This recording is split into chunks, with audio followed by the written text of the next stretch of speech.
नमस्कार मित्रांनो, मी पल्लवी शिंदे आज आपल्याला मराठीतील काही चित्रांवर आधारित धड्यांबद्दल शिकविणार आहे. तर चला मग आज आपण त्यांच्याबद्दल माहिती घेऊया. धडा दुसरा, मैत्री. या धड्यामध्ये आपल्याला काय करायचं आहे बरं? यामध्ये आपल्याला चित्र पाहायची आहेत आणि त्याच्याबद्दल सांगायचं आहे. आणि तुम्हाला दिसतच असेल की इथे 3 चित्रे दिली आहेत आणि चौथं जे कॉलम आहे ते रिकामं आहे. तर आपल्याला या 3 चित्रानंतर चौथ्या कॉलममध्ये काय येणार हे आपल्याला ही गोष्ट समजून घ्यायची आहे. आणि त्या चौथ्या जागी काय येईल हे आपल्याला विचार करून व्यवस्थित तिथे ते चित्र काढायचं आहे आणि त्याच्याबद्दल सांगायचंही आहे. तर चला तर मग पहिल्यांदा आपण ह्याच्यावरच्या प्रश्नांची माहिती घेऊया, प्रश्नांच्या उत्तरांबद्दल जाणून घेऊया. तर पहिला प्रश्न आहे प्रश्न क्रमांक अ, मुलगा कोठे उभा आहे? त्याचं उत्तर आहे, बघा बरं चित्रामध्ये मुलगा कुठे दिसतोय तुम्हाला? तर मुलगा आपल्याला कुठे दिसतो आहे? झाडाजवळ दिसतो आहे, बरोबर की नाही? तर याचं उत्तर असं येणार, मुलगा झाडाजवळ उभा आहे. प्रत्येक प्रश्नाचं उत्तर आपल्याला पूर्ण वाक्यात लिहायचं आहे बरं का. आता प्रश्न दुसरा, प्रश्न क्रमांक आ, मुलगा कोणाला घाबरला? बघा बरं कुणाला घाबरला? चित्र व्यवस्थित निरखून बघा, कुणाला घाबरला बरं मुलगा? तिथे कोणीतरी आहे ना. कोण आहे बरं ते? तो आहे हत्ती. मुलगा कोणाला घाबरला? तर ह्याचं उत्तर आहे, मुलगा हत्तीला घाबरला. आता पुढचा प्रश्न, प्रश्न क्रमांक ई, मुलगा झाडावर का चढला? तर ह्याचं उत्तर काय बघा. आता तो हत्तीला घाबरला ना, म्हणून तो झाडावर चढला. कारण त्याला दुसरं काही दिसतच नव्हतं, सुचतच नव्हतं. त्याला वाटलं आपण झाडावर बसूया म्हणजे हत्ती आपल्याला काहीच करणार नाही. म्हणून या प्रश्नाचं उत्तर येणार, मुलगा हत्तीला घाबरून झाडावर चढला. आता प्रश्न क्रमांक ई, मुलाने हत्तीच्या सोंडेत फळ का दिले? तर याचं उत्तर असंही असू शकतं की हत्तीला भूक लागली होती म्हणून मुलाने त्याच्या सोंडेत फळ दिले, किंवा हत्तीला आपला मित्र करण्यासाठी त्याने हत्ती आपल्याला काहीतरी करेल या भीतीने त्याने पटकन काय केलं, फळ दिलं हातात. ओके. त्यानंतर प्रश्न क्रमांक उ, हत्तीला आनंद का झाला? याचं उत्तर आहे, मुलाने हत्तीला फळ खायला दिले म्हणून त्याला आनंद झाला. जसं आपल्याला कोणी काही दिलं ना, चॉकलेट वगैरे दिलं तर आपल्याला किती आनंद होतो, तसंच हत्तीला पण आनंद झाला. आता प्रश्न क्रमांक उ, गोष्टीच्या मुलांच्या जागी तुम्ही असता तर काय केले असते? याचं उत्तर येणार, जर तुम्ही तिथे असता तर काय केलं असतं? आता जे मुलं आहेत ते काय सांगणार, गोष्टीच्या मुलांच्या जागी मी असतो तर मी पण हत्तीला फळ दिलं असतं किंवा दुसरं काहीतरी केलं असतं. नाही, बहुतेक तेच केलं असतं किंवा दुसरंही काही केलं असतं. आता तुमच्यासारखी हुशार मुलं आणखीन काहीतरी शक्कल लावू शकतात. त्यानंतर जो मुलगी असती तर तिने काय केलं असतं, तर तिने लिहिताना तिने काय केलं असतं की गोष्टीच्या मुलांच्या जागी मी असते तर मी पण हत्तीला फळ दिलं असतं. आता मी दोनदा का सांगितलं, कारण जेव्हा तुम्ही मुलगा आहात म्हणून लिहिता तेव्हा तिथे असतो येणार आणि जेव्हा मुलगी लिहिणार तेव्हा उत्तरामध्ये असते येणार.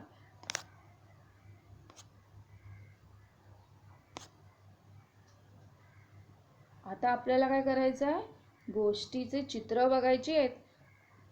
ही झाली प्रश्न उत्तर. आता आपल्याला गोष्टीची चित्र बघायची आणि त्याच्यावरशी मराठी वाक्यांमध्ये लिहायचं आहे की आपल्याला त्या चित्रात काय दिसते.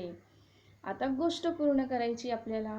तर पहिलं चित्र काय दिसते आपल्याला पहिल्या चित्रात, तर मुलगा झाडाजवळ उभा आहे आणि दुरून येणाऱ्या हत्तीला बघून घाबरला आहे. आता दुसरं चित्र, हत्तीला बघून मुलाने काय केलं, झाडावर चढला कारण तो खूप घाबरला होता. पण घाबरून काय उपयोग, काहीतरी युक्ती केली पाहिजे असा विचार त्याने केला. तोपर्यंत हत्ती झाडाजवळ आला होता. आता तिसरं तिसऱ्या चित्रात काय दिसतंय बरं? मुलगा आता खुश झाला, कारण त्याला एक युक्ती सुचली होती. त्याने लगेच झाडावरचं फळ काढून कुणाला दिलं होतं? हत्तीला दिलं होतं. आता चौथ्या चित्रात काय बरं असेल? विचार करा की काय असेल चौथं चित्र. तर मी एक विचार केला आहे, सांगू का? की चौथं चित्र काय असेल? गोष्ट कशी पूर्ण होईल?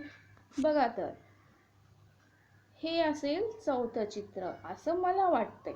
तुम्हाला वेगळं काहीतरी वाटू शकतं, तर तुम्ही मला ते सांगायचं नंतर. तर चौथं चित्र आहे की हत्तीला ते फळ खूप आवडलं असणार. आता मुलगा आणि हत्ती काय झाले? चांगले मित्र बनले आणि हत्ती मुलाला आपल्या पाठीवर बसवून हत्तीने मुलाला खूप फिरवलं. अशी या गोष्टीची काय असेल? चौथ्या चित्रात ही अशी गोष्ट घडली असेल असं मला वाटतं. आता तुम्हाला जे काय वाटतं ते तुम्ही मला सांगा. कदाचित तुम्हाला वेगळंही वाटू शकेल किंवा कदाचित तुम्हाला वेगळीही काहीतरी कल्पना सुचेल. तर अशा प्रकारे ही गोष्ट पूर्ण झाली. आता आपण पुढच्या धड्याकडे वळूया. पुढच्या धड्यामध्ये तुम्हाला पुस्तकांमध्ये 2 चित्र दिले आहेत. त्यातलं पहिलं चित्र जे तुमच्यासारख्याच काही मुलांनी काढलेली आहेत. जसे तुम्ही चौथीमध्ये आहात, तर चौथीतल्याच तुमच्यासारख्या शाळेत जाणाऱ्या मुलांनी ही चित्र काढलेली आहेत. त्यातलं पहिलं चित्र मी तुम्हाला इथं दिलंय. तर ह्यामध्ये आपल्याला काय दिसतं बरं? आणि बाकीच्या 2 चित्रांमध्ये पण आपल्याला काय दिसतं बरं? तर यामध्ये आपल्याला काय दिसतंय? कासव आणि ससा दिसतोय. आणि ससा आपल्याला झोपलेला दिसतोय बरं का. आणि कासव मजेत फिनिश लाईन पर्यंत म्हणजे शेवट लाईन पर्यंत पोहोचलेला दिसतंय ना. यावरून आपल्याला कुठल्या गोष्टीची आठवण आली बरं? एका चित्रामध्ये आपल्याला त्या गोष्टीचं नाव सुद्धा दिलंय. आपण इंग्लिशमध्ये सुद्धा शिकलोय ती गोष्ट, the hair and the tortoise. आणि मराठीमध्ये त्याचं नाव आहे ससा आणि कासव.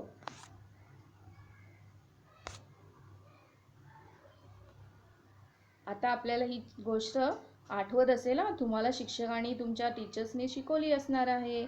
मी पण तुम्हाला ती गोष्ट बऱ्याचदा सांगितली, हो की नाही?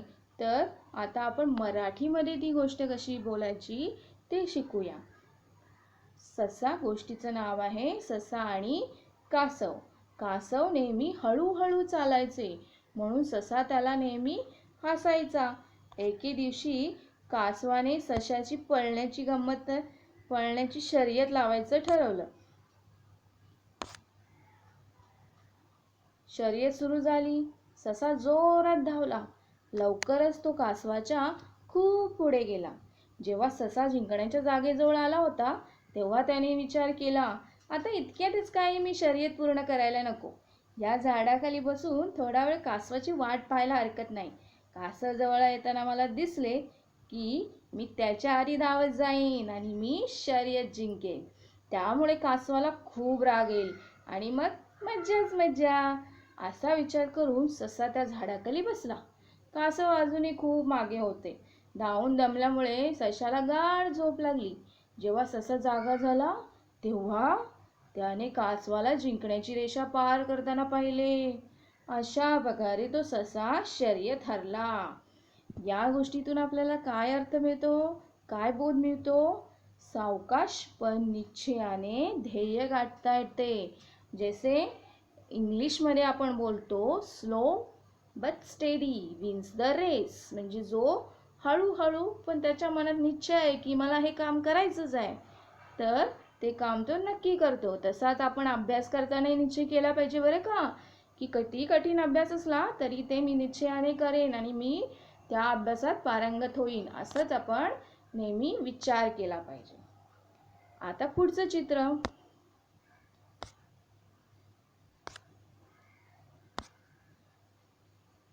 ह्या चित्रावरून तुम्हाला काय समजले बघा? काय दिसतं या चित्रांमध्ये? तर इथे पाण्याविषयी काहीतरी दिसतंय का? हो, तिथे लिहिलं पण आहे, पाणी वाचवा जीवन वाचवा. इकडे लिहिलंय time to save water, water is life असं लिहिलेलं आहे की नाही. म्हणजे पाणी वाचवायचा संदेश आपल्याला या चित्रातून देत आहे. तर आपण या चित्रांवरती काही वाक्य लिहूया. चला, तर पहिलं वाक्य, या चित्रात पाणी वाचवा, जीवन वाचवा असे मुलगी सांगते. तिथे मुलीचं चित्र आहे की नाही, म्हणून आपण लिहिलंय की मुलगी सांगते. चित्रात नळातून काय दिसतंय पडताना आपल्याला, तर पाणी पडताना दिसतंय. तर हे पण आपण वाक्यात लिहिणार, चित्रात नळातून पाणी पडताना दिसत आहे. आता तिथे आणखीन काय दिसतंय बरं, साईडला 2 भांडी पण आहेत ना पाण्याची, एक बकेट सारखं काहीतरी आणि एक कळशी सारखं काहीतरी आहे. तर आपण तिथे लिहिताना 2 पाण्याची भांडी पण बनवलेली आहे चित्रात असं लिहिणार आहोत. त्यानंतर या चित्रातून आपण पाण्याचा वापर जपून केला पाहिजे असा संदेश मिळतो हे सुद्धा लिहिणार आहोत बरं का. आणि चित्र बघितल्यावर लगेच आपल्याला समजतं की नाही आपण काय केलं पाहिजे, पाणी वाचवलं पाहिजे. आणि जर पाणी वाचवलं तरच आपण जिवंत राहू शकू. ठीक आहे, तर हा संदेश आपल्याला या चित्रातून मिळतोय. आता ह्याच्यानंतरचा धडा आहे चित्रवर्णन. आता तुम्हाला साईडला एक चित्र दिसते की नाही, मस्त पाऊस पडताना दिसतोय, लोक रस्त्यावरनं जाताना दिसत आहेत. तर ते कसे कसे जात आहेत किंवा काय काय चित्रात दिसतंय हे आपल्याला मराठीमध्ये लिहायचं आहे. तर चला, पहिलं वाक्य काय लिहिले बघूया आपण. हे चित्र पावसात रस्त्यावर काय काय चाललंय याचे आहे असं लिहिलंय. दुसरं काय वाक्य आहे, या चित्रात छत्री घेऊन शाळेत जाणाऱ्या मुली व मुलगा दिसत आहेत. बघा, त्यांनी छत्री घेतली की नाही, मुलाने काळ्या रंगाची छत्री घेतली आणि मुलीने रंगबिरंगी छत्री घेतली, हे सुद्धा आपण लिहू शकतो. त्यानंतर एक मुलगा व एक मुलगी, त्यांच्याकडे छत्री नाही बहुतेक, त्यामुळे त्यांनी काय घेतलंय, झाडाची फांदी धरून जात आहेत. ते काय करतायत, झाडाची फांदी धरून जात आहेत. तर चौथं काय दिसतंय बरं आपल्याला, दुसरा एक मुलगा पावसात भिजण्यापासून वाचण्यासाठी काय करतोय, त्याने आपली दप्तरच डोक्यावर घेतली. आता दप्तर म्हणजे काय, तर स्कूल बॅगच त्याने डोक्यावर धरली आहे. नंतर काय दिसतंय बरं आपल्याला, एक आजोबा आपल्या डोक्यावर कपडा घेऊन आपल्या गुरांना घरी नेत आहेत. गुरं म्हणजे काय, बैल गाय जे तुम्हाला दिसतंय ना चित्रात, ते सुद्धा तुम्ही असं पण लिहू शकता की चित्रात किती बैल आहेत, किती गायी आहेत, हे सुद्धा तुम्हाला तिथून लिहिता येईल. नंतर काय, एक मुलगा रेनकोट घालून शाळेत चालला. आता तो शाळेतच चालला हे कसं आपल्याला समजतं, तर त्याने बूट आणि सॉक्स घातले शाळेचे. रेनकोट जरी घातले असले तरी बूट आणि सॉक्स तर दिसतात, म्हणजे बूट सॉक्स घालून आपण कुठे जातो, शाळेतच जातो. म्हणून आपण तिथे लिहिलंय की तो शाळेत चाललाय. त्यानंतर 2 मुले रस्त्याच्या बाजूला जे साठलेलं पाणी आहे की नाही, त्यामध्ये काय करतायत, आपल्या कागदाने बनवलेल्या होड्या सोडतायत. तुम्हाला पण आवडतं की नाही कागदाने बनवून होड्या सोडायला, बोट्स बनवून सोडायला, तसं. त्यानंतर एक माणूस पावसात भिजत चाललाय, त्याच्याजवळ छत्री नाही बहुतेक. त्यानंतर काही लोक घराच्या आडोशाला उभे आहेत. पाऊस एकदम अचानक पाऊस आला की लोक काय करतात, आसपासच्या आडोशाला जाऊन उभे राहतात, म्हणजे कुठल्या तरी घराच्या छताखाली जाऊन उभे राहतात, म्हणजे पावसात भिजणार नाही. नंतर झाडावर काय दिसत आहेत, खूप पक्षी आहेत. रस्त्याच्या बाजूने खूप सारं पाणी वाहत आहे आणि पाऊस खूप जोरात पडत आहे. आपल्याला चित्रातनं दिसत आहे की चित्रात ज्या पद्धतीने पाऊस काढला आहे की असं वाटतंय की पाऊस जोरात पडत आहे. आता पुढचं, फरक ओळखा. खालील चित्रातील फरक सांगा. दोन्ही चित्र नीट निरखून पहा आणि काय फरक दिसतोय बरं. एका चित्रामध्ये मी सांगू, एका चित्रामध्ये बॉल नाही आणि दुसऱ्या चित्रामध्ये बॉल दिसतोय कुत्र्याजवळ. तर एका चित्रामध्ये तो जो जाडा मुलगा आहे ना, त्याचा चड्डीवरचं पॉकेट आहे, तर दुसऱ्या चित्रात ते पॉकेट दिसत नाही. नंतर त्याचा शर्ट बघा निरखून, त्याचा कलर पहिल्या चित्रात वेगळा आहे आणि दुसऱ्या चित्रात वेगळा आहे. त्यानंतर झाडं सुद्धा आहेत की नाही, ज्या चित्रात पहिल्या चित्रात 2 झाड आहेत तर दुसऱ्या चित्रात एकच झाड आहे. अजून काय बरं दिसतंय, एवढंच. चला, तर मग आपण हे कसं लिहायचं ते बघूया. चित्रातील फरक काय होता, तर चेंडू हा एक फरक होता. दोन्ही चित्रामध्ये चेंडू सेम टू सेम नाही आहे, एकाच चित्रात आहे एका चित्रात नाही. त्यानंतर जो छोटा मुलगा होता की नाही, त्याच्या बुटाची लेस पण नाही आहे, एका चित्रात आहे एका चित्रात नाही. त्यानंतर जाड्या मुलाच्या चड्डीवरचे पाकिट सुद्धा नाही आहे. उजव्या कोपऱ्यातील झाड सुद्धा नाही आहे. आणि जाड्या मुलाच्या टी शर्टचा रंग काय झालाय? बदललेला आहे. आता गटात न बसणाऱ्या आकृतीला बरोबर अशी खूण करायची. हे तुम्ही पुस्तकात करायचं आहे बरं का. तर पहिल्या चित्रामध्ये आपल्याला काय दिसतंय? त्रिकोण बनवलाय, ट्रायंगल, सर्कल बनवलंय, गोल बनवलाय. नंतर काय बनवलाय? स्क्वेअर आहे, चौरस आहे, आणि नंतर पेंटॅगॉन आहे म्हणजे पंचकोन आहे. ओके.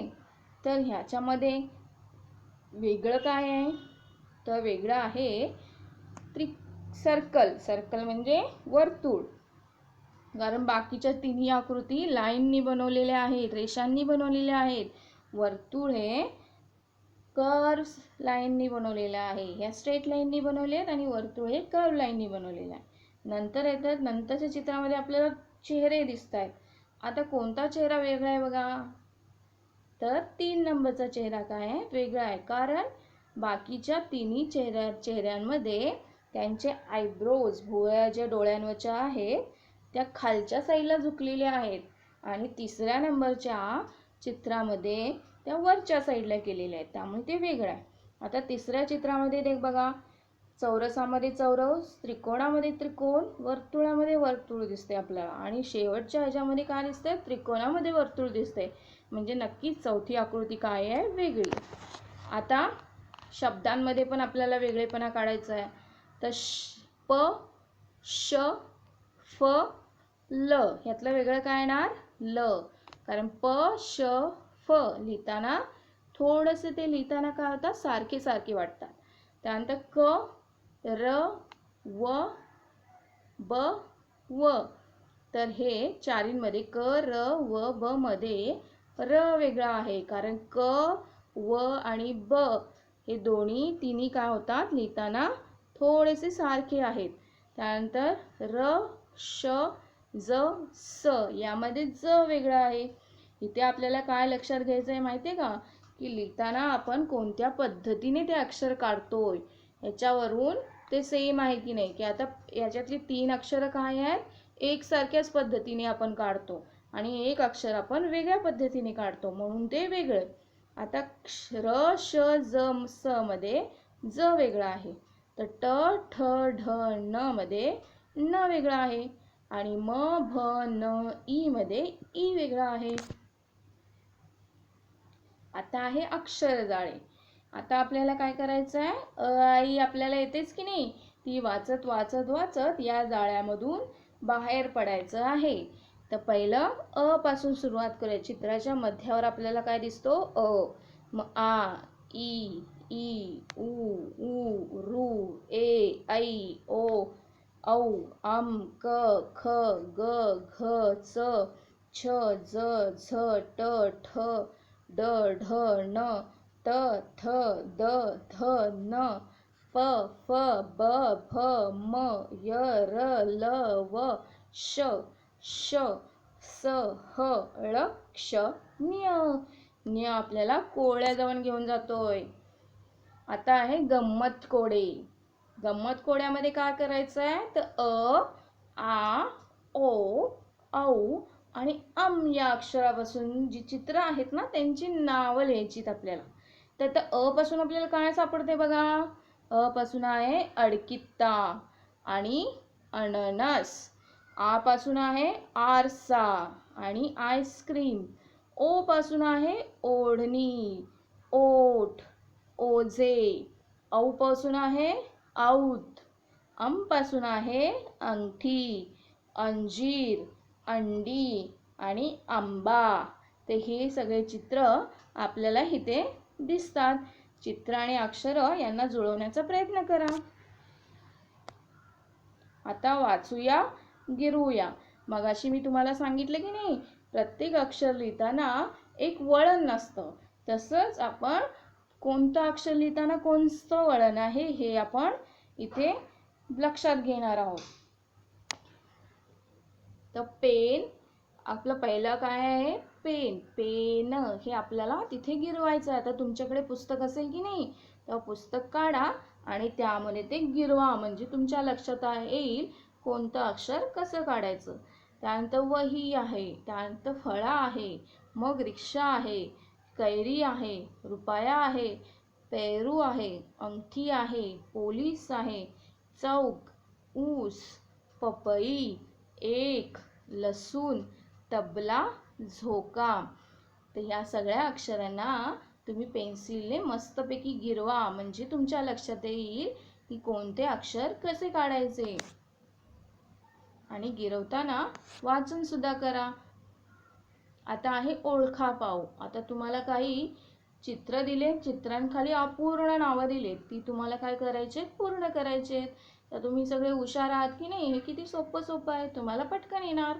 तर चला बघा, पहिलं चित्र काय आहे, बिल्डिंग आहे ना इंग्लिशमध्ये. तर बिल्डिंगला मराठीमध्ये काय म्हणतात, इमारत. तर ई आणि रत्त दिला, राहिलं काय, इमारत. तर साईडला मी तुम्हाला इमारतचं स्पेलिंग पूर्ण लिहून दिलं आहे, ती आतनं स्पेलिंग बघून तिथे पूर्ण करायचं. नंतर आहे मासा, नंतर आहे चिमणी, नंतर आहे गुलाब, मग आहे पतंग, मग आहे हौद, मग आहे रुमाल, मग आहे बैल, मग आहे घोडा, मग आहे कुत्रा, मग आहे फूल आणि शेवटचं आहे केळी. तर जी अक्षरं तिथं आहेत आणि जी नाहीत ते साईडला दिलेल्या शब्दातून व्यवस्थित शोधून तिथे लिहायची आहे. चला तर मग इथे आपण आज थांबूया. धन्यवाद. थँक्यू.